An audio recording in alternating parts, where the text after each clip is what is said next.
Oke, sebelum dilanjutkan ceritanya, seperti biasa bantu dulu tekan tombol like-nya Tuan dan Nona. Terima kasih sesudah dan sebelumnya. Sekarang Mimin berada di Gudang Manggis RSB. Bab 2585 sampai bab 2588. Saat ini, Lin Waner berjalan dari aula utama dengan langkah ringan. Saat dia bertemu Lin Waner, Liu Manqiong hanya memiliki satu pikiran di benaknya. Bagaimana bisa ada gadis secantik itu? Ini bukan karena Liu Manqiong tidak biasa atau membuat keributan. Faktanya, karena ayahnya yang romantis, dia menjadi sangat cantik di usia muda. Pulau Hong Kong, serta sebagian besar industri hiburan di Asia, adalah tempat perburuan ayah saya pada masa itu. Daripada menampilkan banyak selebriti wanita yang membuat skandal di pemberitaan media, siapakah yang bukan orang tercantik di dunia? Terlebih lagi, Hong Kong Island selalu menjadi pusat fashion dan keuangan Asia dalam beberapa dekade terakhir. Di sudut kota yang sempit itu, banyak sekali pria tampan dan wanita cantik dari seluruh dunia, sehingga estetika Liu Manqiong sudah lama ada, sudah sedikit lelah, bahkan sedikit mati rasa. Namun meski begitu, saat dia melihat Lin Waner untuk pertama kalinya, dia masih merasa heran. Kecantikan Lin Waner adalah tipe yang hampir belum pernah dia lihat sebelumnya. Tidak lagi terlalu sempurna untuk menjadi salah, bahkan sempurna di luar imajinasi. Dengan kata lain, jika Liu Manqiong diminta memikirkan penampilan wanita yang menurutnya paling cantik, lalu membandingkan wanita tersebut dengan Lin Waner, masih akan ada kesenjangan yang tidak dapat diatasi antara dirinya dan Lin Waner. Ketika Lin Waner mendatangi Liu Manqiong masih terkejut dengan penampilannya. Qiu Yingsan di samping berkata, "Manqiong, izinkan saya memperkenalkan kepada Anda, ini sepupu saya, Lin Xiaowan. Dia baru saja datang dari Malaysia dan memulai tahun pertamanya di Universitas Jinling jurusan arkeologi." Liu Manqiong sadar dan segera dia bertanya dengan heran, "Apa katamu, jurusan arkeologi?" "Iya." Qiu Yingsan mengangguk dan berkata sambil tersenyum, "Itu jurusan arkeologi. Sebagai sepupu saya lebih suka budaya tradisional Tiongkok, dan kemudian saya tertarik dengan peninggalan budaya itu, saya tertarik, jadi saya memilih arkeologi." Setelah itu, dia memperkenalkan Lin Waner, "Xiaowan, ini adalah cucu perempuan Liu Manqiong yang baru saja saya ceritakan. Dia akan pergi ke sekolah Anda untuk wawancara sebagai seorang dosen di sore hari, Lin." Waner dia tersenyum ringan, mengulurkan tangannya dengan sangat sopan, dan berkata sambil tersenyum, "Halo, Saudari Manqiong, saya akan satu sekolah dengan Anda di masa depan. Jadi saya harus bertanya, kamu harus menjagaku." Liu Manqiong juga dengan cepat mengulurkan tangan untuk menjabat tangannya, dan kemudian dengan serius berkata, "Saya tidak 100% yakin bahwa saya dapat diterima di Universitas Jinling dengan lancar, tapi jangan khawatir, selama ketika saya diterima, saya akan melakukan yang terbaik untuk menjaga dan membantu Anda di masa depan." Lin Waner mengangguk dan bertanya sambil tersenyum, "Saya tidak tahu, Manqiong, jurusan apa yang dipelajari adikmu di sekolah?" Liu Manqiong berkata, "Saya mengambil jurusan bahasa Tiongkok, dengan fokus pada bahasa dan sastra Tiongkok serta Tiongkok kuno." Lin Waner bertanya dengan rasa ingin tahu, "Saya ingin tahu apakah jurusan arkeologi harus mengambil kursus bahasa Tiongkok?" Liu Manqiong menggelengkan kepalanya, Saya benar-benar tidak yakin tentang hal ini, karena arkeologi umumnya merupakan kategori sejarah, masuk akal jika harus ada kursus bahasa Mandarin tertentu. Tetapi itu tergantung pada pengaturan pengajaran khusus di masing-masing sekolah." Lin Waner tertawa, kata, "Ying-Ying, akan lebih baik jika ada. Jika tidak, saya akan mengambil kursus Suster Manqiong." Meskipun Liu Manqiong tidak mudah bergaul, menghadapi senyuman gadis sempurna seperti Lin Waner, seluruh dirinya tiba-tiba menjadi jauh lebih ceria, tersenyum bahagia dan berkata, "Oke, jika saya dipekerjakan, Anda pasti akan datang untuk menghibur saya, melihat mereka berdua." Bertemu dengan bahagia, Qiu Yingsan tidak bisa menahan diri untuk tidak berkata dengan gembira, "Jarang sekali kalian berdua menjadi sangat oportunistik. ayo masuk dan duduk. Dan ngobrol pelan-pelan, keduanya setuju dengan gembira, dan kelompok itu segera pindah ke ruang tamu. Di ruang tamu, setelah Liu Manqiong dan Lin Wanner duduk, Lin Wanner bertanya dengan rasa ingin tahu, "Saudari Manqiong, mengapa Anda memilih datang ke Jinling dari Pulau Hong Kong untuk pembangunan, dari kota internasional tingkat pertama hingga kota tingkat kedua tingkat kota daratan, jaraknya cukup besar?" Liu Manqiong tersenyum sedikit dan keluar lagi di jalan. Apa yang dia katakan kepada Sister Xian adalah dia merasa bahwa kecepatan Pulau Hong Kong terlalu cepat, ada terlalu banyak orang dan terlalu sedikit lahan, dan sumber daya kota sangat terkuras. Perasaan secara keseluruhan tidak sebaik kehidupan di kota-kota lapis kedua di daratan, lebih nyaman. Setelah mendengar ini, Lin Wanner mengangguk setuju, tapi dia tidak berpikir begitu sama sekali. Dia merasa pernyataan Liu Manqiong sekilas tampak benar.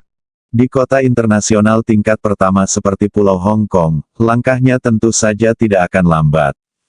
Terlebih lagi, Pulau Hong Kong memang memiliki lebih banyak penduduk dan lebih sedikit lahan. Banyak orang yang bekerja keras sepanjang hidup mereka dan tidak mampu membeli satu set jas 3 potong, dengan rumah kecil seluas 40 meter persegi. Banyak anak muda dari Pulau Hong Kong mulai secara bertahap pindah ke daratan untuk pembangunan, terutama kawasan ekonomi khusus yang berdekatan dengan Hong Pulau Kong yang telah menarik banyak anak muda dari Pulau Hong Kong. Namun, Lin Wanner juga tahu betul bahwa Pulau Hong Kong adalah tempat di mana surga dan neraka hidup berdampingan. Di sana, wajar jika keluarga miskin beranggotakan 6 atau 7 orang berjejalan di kamar seluas 10 meter persegi, bahkan ada yang tinggal di tempat yang bahkan tidak ada ruang untuk tempat tidur. Namun, juga di Pulau Hong Kong, orang kaya bisa membangun rumah super sebesar istana di lereng Bukit Teluk, dan tinggal di flat mewah dengan gedung pencakar langit ratusan bahkan ribuan meter persegi. Dalam beberapa dekade terakhir, Pulau Hong Kong telah menjadi surga bagi orang kaya. Keluarga Liu Manqiong sangat kaya. Kecepatan, populasi, dan tanah di Pulau Hong Kong hampir tidak memiliki hubungan langsung dengannya. Alasannya seperti orang kaya raya yang mengaku kepada dunia luar bahwa dia memutuskan untuk meninggalkan Amerika Serikat karena buruknya keamanan publik dan penembakan yang selalu terjadi di Amerika Serikat. Sekilas, alasan ini sepertinya tidak menjadi masalah sama sekali. Di negara seperti Amerika Serikat, setiap orang mempunyai senjata. Perampokan bersenjata terjadi setiap hari, belanja tanpa uang terjadi setiap saat, dan penembakan besar-besaran terjadi ratusan atau ribuan kali setiap tahunnya. Tinggal di sana, Anda benar-benar harus menghadapi hal-hal yang tidak diketahui setiap hari, risiko keamanan. Namun faktanya, bahaya tersebut hanya menimpa kelas menengah dan bawah di Amerika Serikat. Dengan kata lain, masyarakat biasa yang tinggal di Amerika Serikat memang harus menghadapi bahaya senjata api. Namun bagi orang-orang kaya yang tinggal di Amerika Serikat, mereka jauh lebih aman di Amerika Serikat dibandingkan di negara lain. Karena mereka punya cukup uang untuk membangun tembok rumah yang cukup tinggi dan memasang jaringan listrik di atasnya. Mereka juga punya cukup uang untuk mempekerjakan cukup banyak orang dan membawa cukup senjata untuk menjaga keselamatan mereka 24 jam sehari.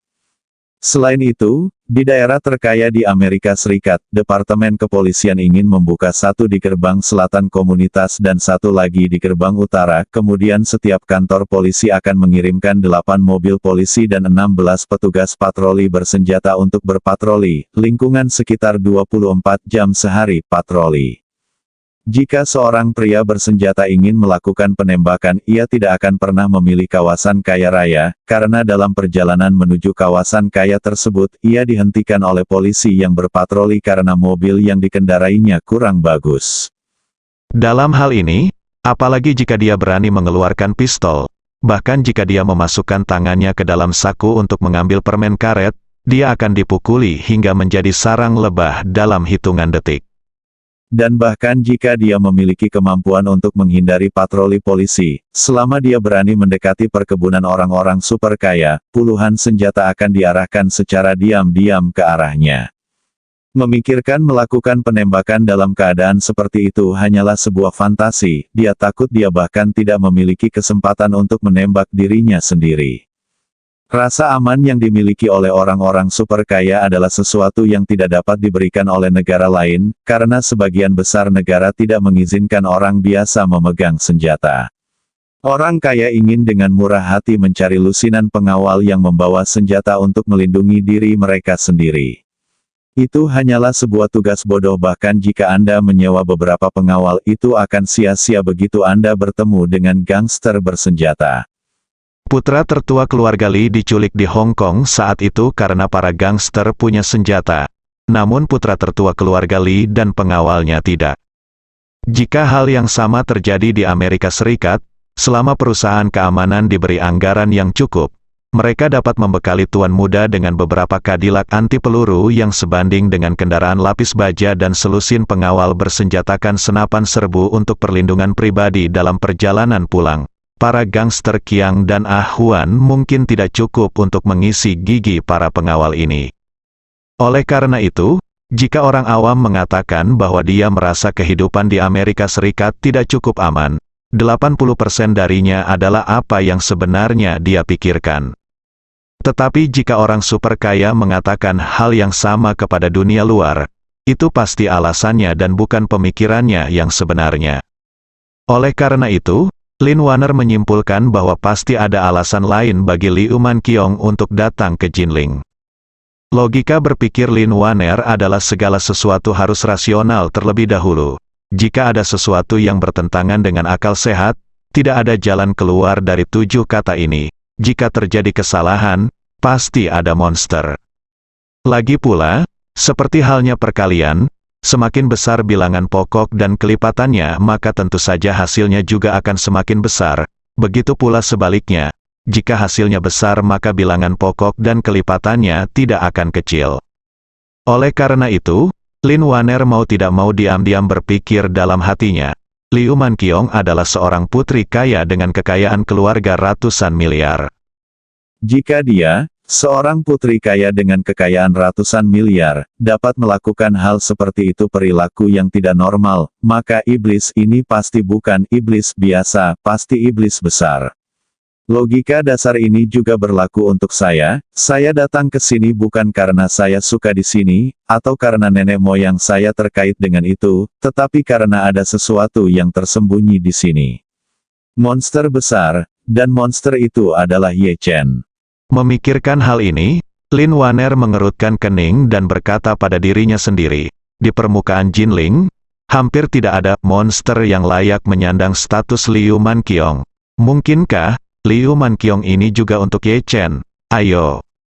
Lin Wanner memikirkan hal ini, dan ketika dia melihat ke arah Liu Manqiong, dia tiba-tiba bercanda sambil tersenyum, "Saudari Manqiong, menurutku kamu tidak datang ke Jinling dari Pulau Hong Kong untuk mencari pekerjaan."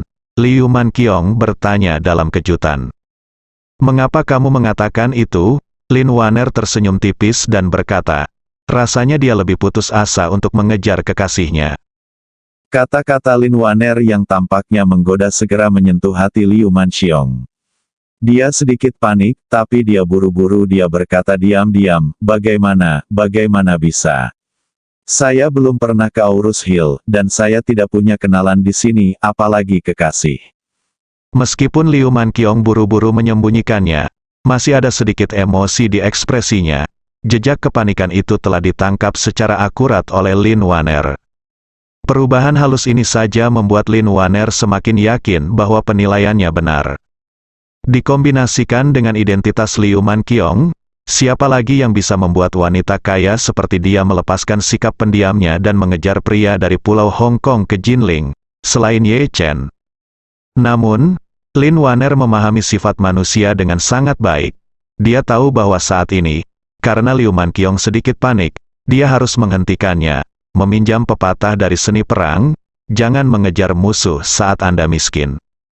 Jadi dia segera mengganti topik pembicaraan dan berkata sambil tersenyum, aku melihat Suster Manqiong bahwa kamu sangat cantik, jadi aku sengaja mengolok-olokmu. Lin Wanner tiba-tiba menarik pasukannya, yang membuat Liu Manqiong menghela nafas lega.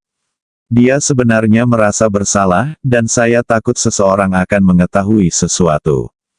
Menurutnya, meskipun dia sangat mencintai Ye Chen, bagaimanapun juga Ye Chen adalah pria yang sudah menikah. Bahkan jika dia mengejarnya ke Jinling, dia tidak boleh memberitahu orang lain tentang perasaannya, dan tidak ada kemungkinan orang lain akan menebak petunjuknya. Tidak. Namun, dia tidak menyangka Lin Waner akan tiba-tiba kembali pada saat ini dan berkata pada dirinya sendiri, keluarga Sister Manxiong sangat kaya dan dia sangat luar biasa. Di Pulau Hong Kong, saya khawatir saya menang, saya tidak bisa memilih talenta muda yang mengejar Anda. Ayolah, bagaimana kamu bisa menyukai pria dari Jinling? Petik 2. Langkah Lin Waner adalah mundur, dan itu segera menyodok cinta mendalam Liu Manxiong pada Ye Chen. Dia berseru hampir tanpa berpikir, itu tidak terlalu mutlak kan? Meskipun Pulau Hong Kong jauh lebih berkembang daripada Jinling, orang-orang di Jinling belum tentu lebih buruk daripada mereka yang ada di Pulau Hong Kong. Petik 2. Di mata Lin Waner, Liu Manqiong secara tidak sadar melindungi Ye Chen. Yang disebut Aiwu Jiwu artinya jika kamu benar-benar menyukai seseorang, dengan sendirinya kamu akan membela segala sesuatu yang berhubungan dengannya. Tidak hanya dia tidak akan membiarkan orang lain mengatakan hal buruk tentang dirinya, dia bahkan tidak akan membiarkan orang lain mengatakan hal buruk tentang kota dia tinggal di. Mentalitas Liu Manqiong saat ini seperti ini. Dia merasa Lin Waner tidak seharusnya berpikir bahwa Pulau Hong Kong lebih baik dari Jinling dalam segala aspek. Karena sama sekali tidak ada pria seperti Ye Chen di Pulau Hong Kong, jadi dia punya untuk memperjelas posisinya dalam hal ini. Namun, dia tidak tahu bahwa dia telah dibimbing bola-balik oleh Lin Waner beberapa kali. Pada saat ini, Lin Waner tersenyum manis dan berkata dengan tatapan meminta maaf, Saudari Manqiong benar, pemahaman saya tentang masalah dan cara saya melihatnya terlalu sepihak. Qiu Yingsan merasa ngeri saat melihat kepolosan Lin Waner, dan penampilan imut di depan Liu Manqiong. Pada saat yang sama, saya tidak bisa menahan diri untuk berpikir, Nona belum pernah berperilaku seperti ini sebelumnya. Apakah dia sengaja menguji Manxiong? Sayang sekali Manxiong tidak bisa mengatakannya sama sekali, semua. Nyonya Qiu tua di samping sedang mengikuti dua arahnya saat ini. Orang itu baru saja menyebutkan topik itu dan menghela nafas, Manxiong, kamu tidak muda lagi. Sudah waktunya mencari pacar dan membicarakan tentang pernikahan. Waktu terbaik bagi seorang wanita adalah dekade emas dari usia 18 hingga 28 tahun. Jangan sia-siakan lagi. Sudah terlambat untuk menyesalinya. Petik 2. Liu Manxiong berkata dengan ragu-ragu, Nenek Qiu, saya baru saja lulus dan saya akan mencari pekerjaan. Saya tidak punya waktu untuk mencari pacar. Lebih baik saya menunggu sampai semuanya beres. Nyonya. Qiu tua mengangguk, dia menghela nafas, nenek hanya takut kamu akan menyia-nyiakan terlalu banyak waktu baik wanita. Setelah itu, dia bertanya lagi, laki-laki seperti apa yang kamu suka, nenek akan mencarimu nanti. Liu Manqiong berkata dengan cepat, tidak perlu, Nenek Qiu, saya pikir Anda harus menghadapi hal semacam ini secara perlahan. Jika kamu tidak menemuinya, berarti takdir belum tiba. Jika kamu menunggu, itu akan terjadi. Melihat sikap tegasnya, Nyonya Qiu menghela nafas pelan dan mengangguk sedikit mengangguk. Setelah makan siang, Liu Manqiong duduk di Purple Mountain Villa sebentar, dan kemudian, ditemani oleh Sister Xian, pergi ke Universitas Jinling untuk wawancara. Lin Waner mengirim Liu Manqiong ke dalam mobil dengan senyuman seperti bunga setelah mobil keluar dari gerbang Villa Gunung Ungu. Ketika dia berbalik, dia telah kehilangan senyuman polos dan polosnya dan kembali ke ketenangannya yang biasa. Qiu Yingsan mengikuti di belakang dan berkata dengan hormat, Nona, saya punya pertanyaan. Saya berani bertanya kepada Anda. Qiu Yingsan baru saja melihat bahwa Lin Waner mencoba menipu Liu Manqiong. Jadi dia sedikit bingung, bertanya-tanya mengapa Lin Waner melakukan ini. Lin Waner tahu apa yang ingin dia tanyakan, dan hanya berkata dengan tenang, pergi dan periksa apakah Liu Manxiong dan Ye Chen pernah berinteraksi di masa lalu, dan Anda akan tahu alasannya. Petik 2. Ye Chen. Qiu Yingshan bertanya dengan heran, "Nona, apakah ini berarti Man Xiong datang ke Aurus Hill juga untuk Ye Chen?" Lin Wanner mengangguk dan berkata dengan tenang, "Saya kira begitu. Meskipun saya 99% yakin, saya tidak berani memastikannya 100%. Saya kira Liu Manqiong dan Ye Chen pasti sudah berpapasan." Pada titik ini, Lin Wanner memikirkan sesuatu dan berkata, "Karena ini adalah pertama kalinya Liu Manqiong di Jinling, Anda dapat meminta Lao Sun untuk memeriksa catatan masuk dan keluar rumah Ye Chen. Identitas saat ini, periksa apakah dia pernah ke Pulau Hong Kong. Jika demikian, periksa lagi untuk melihat apakah dia memiliki kontak dengan Liu Manqiong ketika dia pergi ke Pulau Hong Kong." Setelah mengatakan itu, Lin Wanner bertanya dengan rasa ingin tahu, "Oleh ngomong-ngomong, di mana Lao Sun? Siang hari aku tidak melihatnya saat makan malam." Qiu Yingsan berkata, "Dia sedang tidur di kamarnya. Dia bilang dia tidak ingin melihat orang asing, dan identitasnya sangat sensitif. Dia tidak ingin orang tahu bahwa dia ada di Aurus Hill." Lin Wanner berkata sambil bersenandung. "Biarkan dia memeriksanya.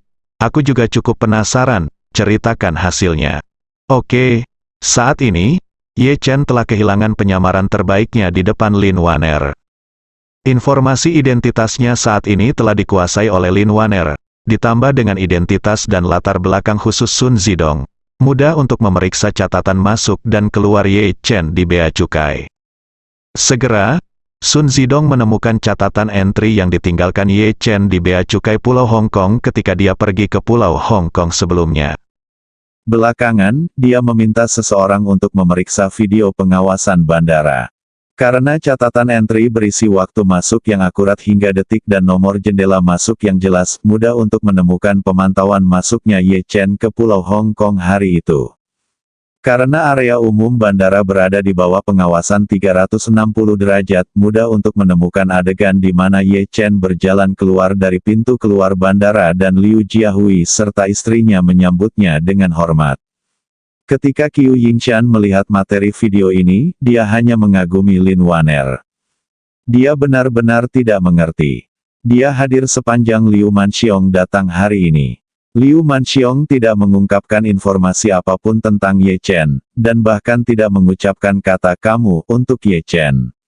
Bagaimana bisa Lin Wanner menebak kalau dia untuk Ye Chen?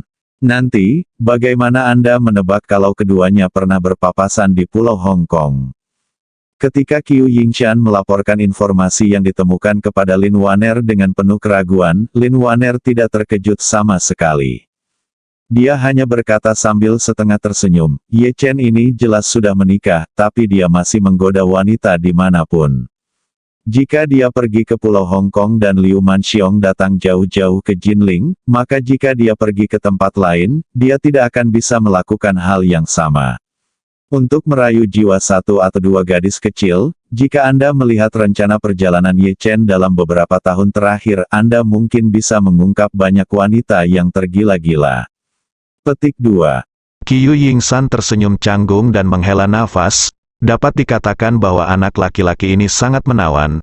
Tetapi jika Manqiong jatuh cinta padanya, seorang pria yang sudah menikah, akan sulit baginya untuk mencapai kesuksesan di masa depan. Lin Wanner tersenyum tipis, memikirkan sesuatu, dan kemudian bertanya kepada Qiu Yingsan, "Bisakah Anda memeriksa Ye Chen? Terakhir kali Anda pergi ke Pulau Hong Kong untuk menemui Liu Jiahui. Apa identitas Anda dan apa yang Anda lakukan?" "Ini mudah untuk ditangani." Qiu Yingsan mengangguk dan berkata, "Saya akan menelepon Jiahui dan bertanya." "Tidak," Lin Wanner menghentikannya dan berkata, "Karena ayah Liu Manqiong mengenal Ye Chen. Dia juga harus tahu bahwa dia tujuan sebenarnya putri datang ke Jinling kali ini adalah untuk Ye Chen, dan dia juga tahu bahwa putrinya baru saja makan siang bersamamu. Jika kamu tiba-tiba meneleponnya saat ini untuk menanyakan hal-hal yang berhubungan dengan Ye Chen, kamu pasti akan membangkitkan gairahnya. Kecurigaan, dan kemudian jika dia melampiaskan kemarahannya kepada Liu Manqiong, akan sulit bagi kita untuk menjelaskan motifnya." Qiu Yingsan berkata dengan ekspresi kesal. "Saya sangat bodoh sehingga saya tidak mempertimbangkan taruhannya dengan hati-hati. Aku benar-benar malu. Tidak apa-apa, Lin Waner berkata dengan ringan. Ini salahku karena aku tidak menjelaskannya kepadamu. Premis untuk menyelidiki masalah ini adalah bahwa hal itu tidak dapat diungkapkan. Sebagai dia mengatakan itu, dia menambahkan, dalam menyelidiki masalah ini, kita harus berusaha sekuat tenaga untuk menyelamatkan negara. Anda tidak bisa bertanya langsung padanya. Anda juga tidak bisa bertanya kepada orang-orang di sekitarnya atau mereka yang pernah berinteraksi dengannya. Itu adalah yang terbaik adalah mencari perantara yang dapat dikontrol untuk bertanya. Qiu Yingshan berpikir sejenak dan berkata ini mudah ditangani. Salah satu mantan bawahan saya memiliki hubungan dengan pengurus rumah tangga Jiahui. Kemudian, dia secara terbuka meninggalkan saya dan kembali ke Pulau Hong Kong untuk berkembang, tapi nyatanya itu saya. Saya diam-diam mendanai dia untuk bekerja untuk saya di Pulau Hong Kong. Saya memintanya untuk bertanya. Mereka adalah saudara dan seharusnya mudah diajak bicara. Oke, Lin Waner Mengangguk, lalu berkata, ngomong-ngomong, Anda bisa memberitahu Lao Sun lagi. Saya ingin identitas Ye Chen saat ini, dan semua catatan masuk dan keluar dalam 2 tahun terakhir, dan minta dia membantu saya memilahnya, menyusun daftar dan kirimkan ke saya. Baik Nona, 10 menit kemudian. Qiu Yingshan dan Sun Zidong mendatangi Lin Waner dengan membawa selembar kertas. Qiu Yingshan berdiri di depan Lin Waner dan berkata dengan hormat, Nona, hal-hal yang Anda minta saya selidiki hampir telah diselidiki. Lin Waner mengangguk, mari kita bicarakan.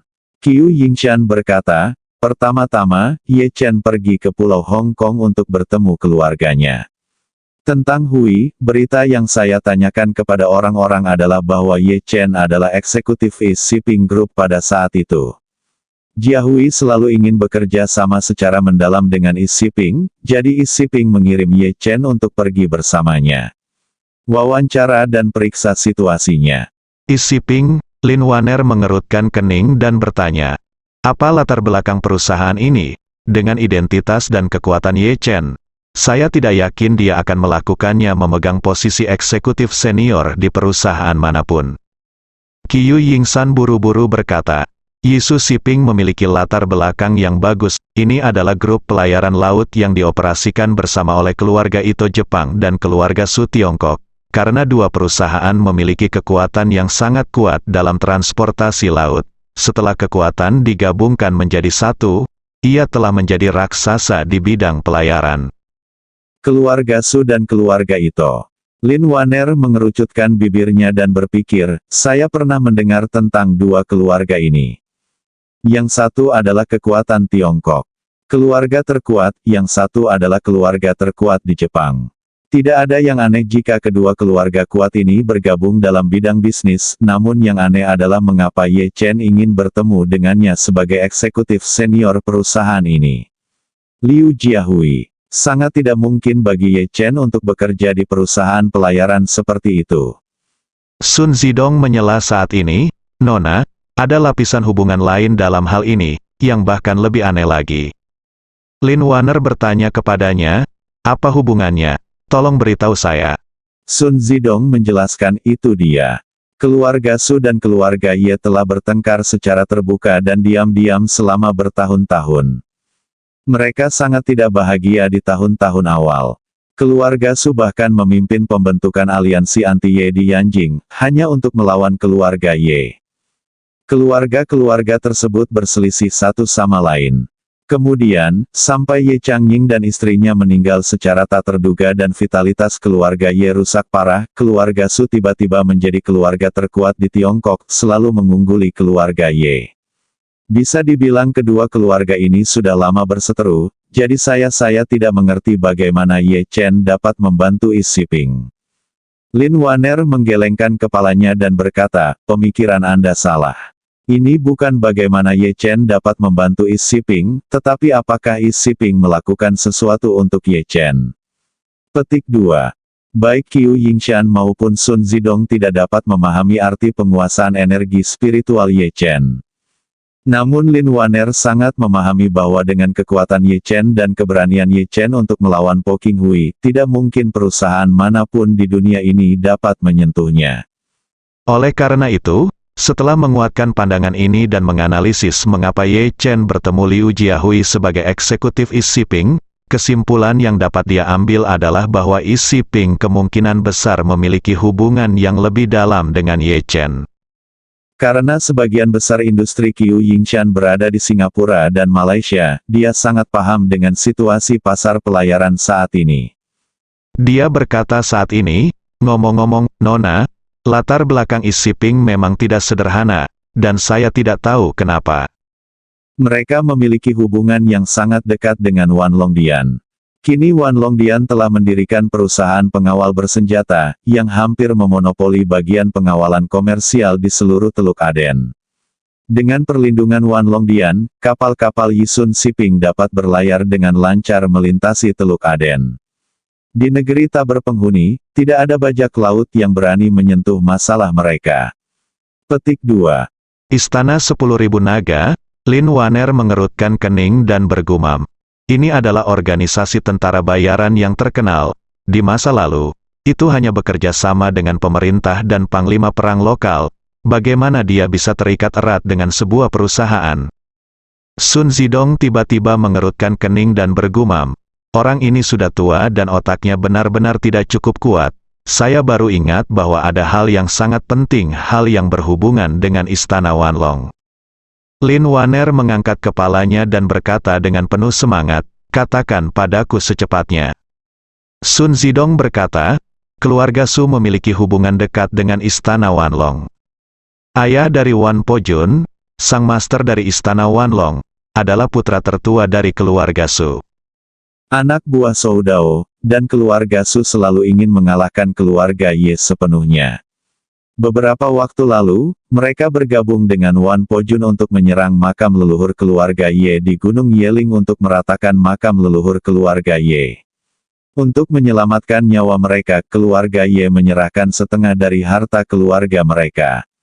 Kepada Istana 10.000 Naga, ini bisa dianggap hampir tidak bisa melarikan diri. Bagaimana mungkin? Lin Waner berkata hampir tanpa berpikir. Dengan Ye Chen di sini, bagaimana keluarga Ye bisa kalah? Sun Zidong berkata tanpa sadar, tapi keluarga Ye kami benar-benar kalah. Hampir tidak ada seorang pun di negara ini yang tahu tentang ini, Lin. Waner menggelengkan kepalanya dan berkata, tidak mungkin, selama Ye Chen berada di Gunung Yeling hari itu, keluarga Ye tidak akan pernah kalah. Sun Zidong He kemudian berkata, kalau begitu mungkin Ye Chen benar-benar tidak ada di sana, hari itu. Tidak mungkin. Lin Waner menambahkan, seperti yang Anda katakan, karena Gunung Yeling adalah kuburan leluhur keluarga Ye, orang tua Ye Chen harus dimakamkan di sana, dan Ye Chen untuk membalaskan dendam orang tuanya, dia bahkan berani menyerang Po Qinghui. Istana Wanlong ingin melibas makam orang tuanya. Bagaimana mungkin dia tidak pergi? Petik 2. Ini, Sun Zidong tiba-tiba berpikir keras. Dia juga sedikit bingung dengan rangkaian kesimpulan ini. Lin Waner bergumam saat ini, keluarga Su memiliki hubungan dengan Istana Wanlong. Dan keluarga Su telah bersama-sama mendirikan isu Shipping dengan keluarga Ito. Tampaknya tidak ada masalah. Tetapi masalahnya adalah keluarga Su dan Istana Wanlong ingin menghilangkan makam leluhur keluarga Ye. Mengapa Ye Chen pergi ke Pulau Hong Kong Liu Jiahui sebagai eksekutif YS Shipping? Ini seperti tiga negara poros selama Perang Dunia II. Tidak apa-apa jika mereka terbentuk aliansi dan bekerja sama satu sama lain. Tetapi Amerika Serikat, bagaimana kita bisa tiba-tiba berjabat tangan dan berdamai dengan mereka ketika kita bertempur sampai mati dengan mereka?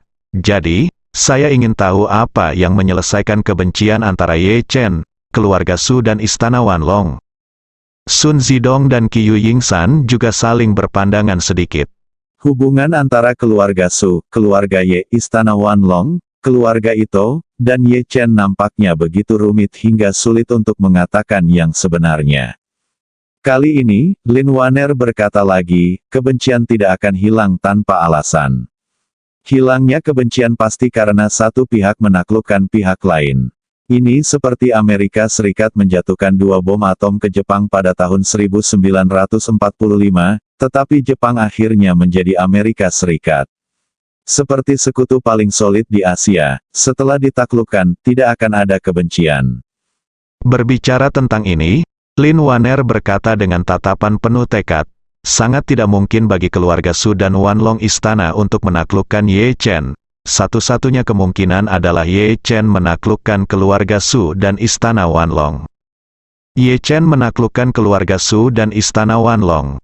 Sun Zidong mendengar ini dan berkata dengan kaget, "Nona, ini agak berlebihan, kekuatan keluarga Su lebih kuat daripada keluarga Ye, dan kekuatan istana Wanlong tidak dapat diukur dengan uang, mereka memiliki puluhan ribu tentara bayaran di bawah komando mereka.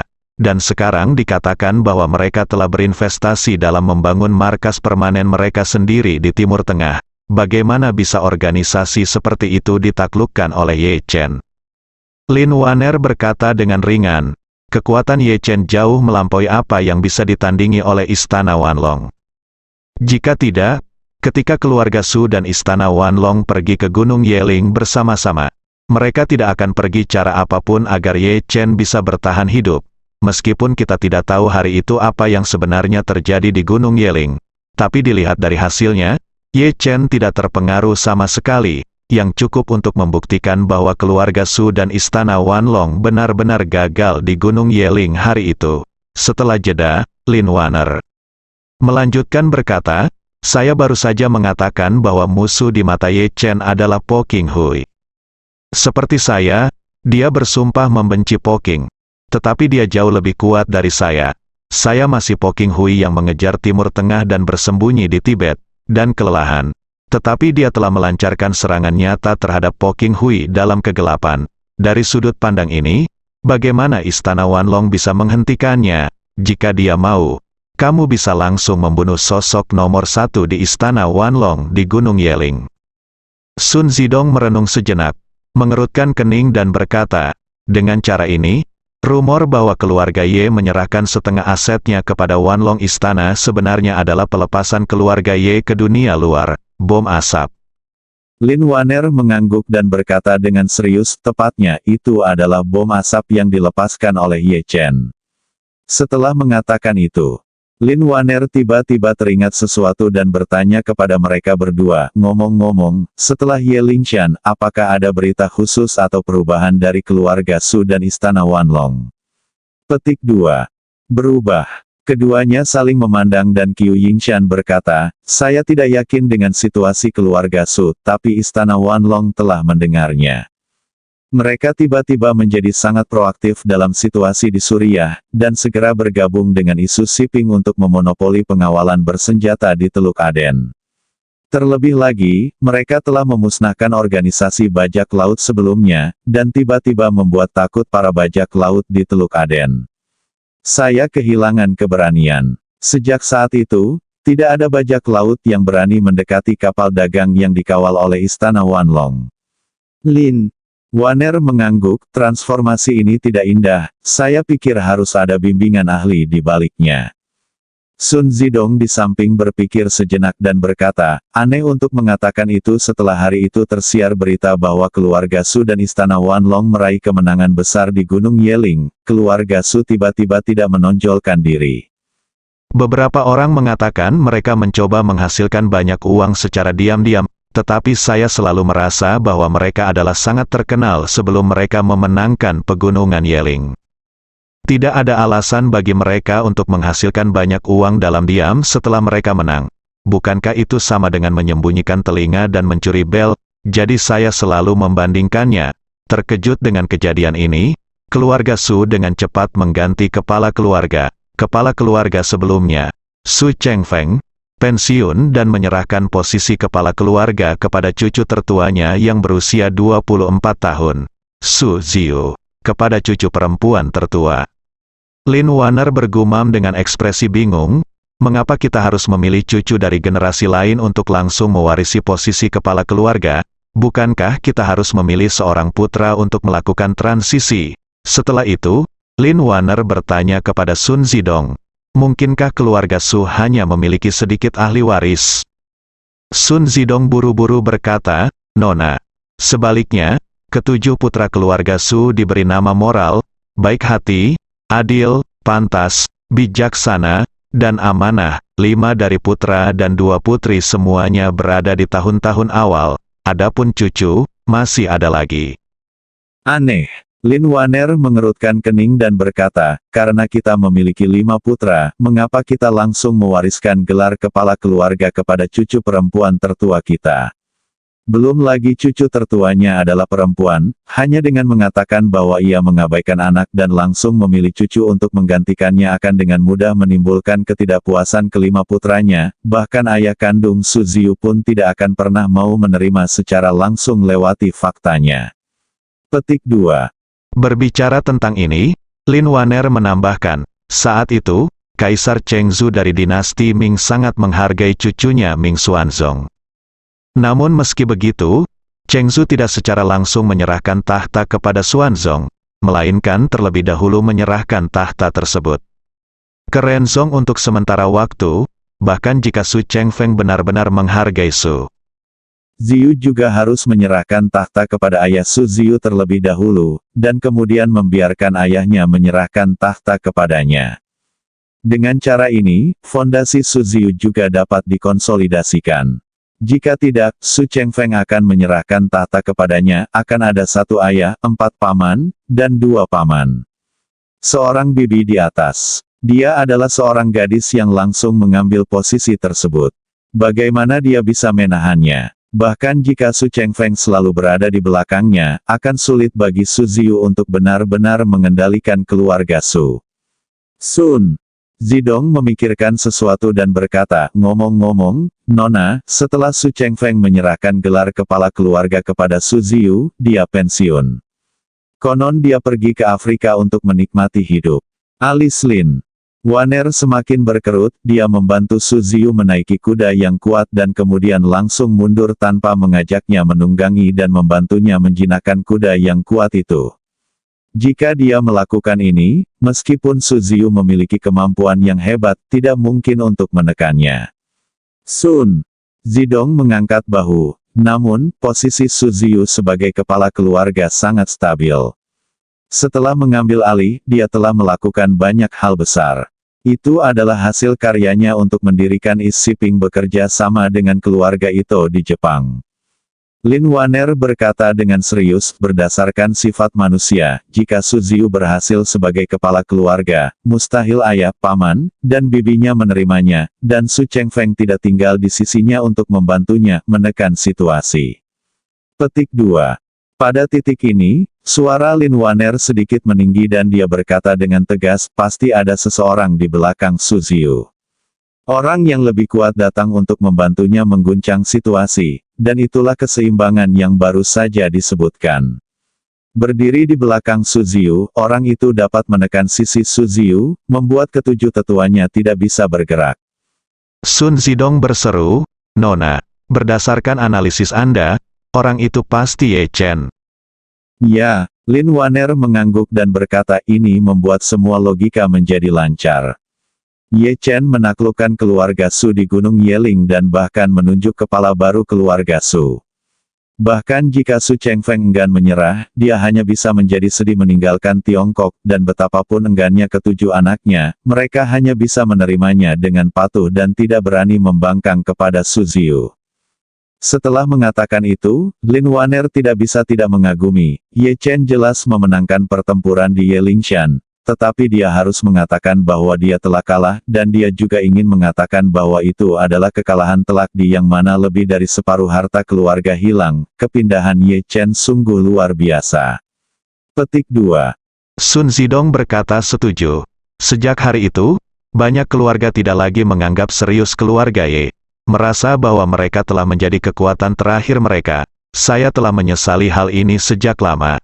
Tetapi sekarang tampaknya hal ini seharusnya terjadi. Niat Ye Chen untuk itu, Lin Waner mengangguk dan berkata, sejak Ye Chen menang di Gunung Yeling hari itu, keluarga Su dan Istana Wanlong harus tunduk pada Ye Chen. Tak perlu dikatakan lagi, Istana Wanlong mungkin telah berjanji setia kepada Ye Chen. Adapun Su keluarga, jika kepala keluarga masih Su Cheng Feng, saya khawatir lebih dari separuh harta keluarga akan digunakan untuk berdoa agar Ye Chen menjadi bangsawan, tetapi keluarga Su telah mengubah seorang gadis menjadi kepala keluarga. Pada titik ini, Lin Waner hanya bisa menghela nafas dan bergumam berkata, bukankah itu hutang romantis lainnya? Petik 2. Bersambung.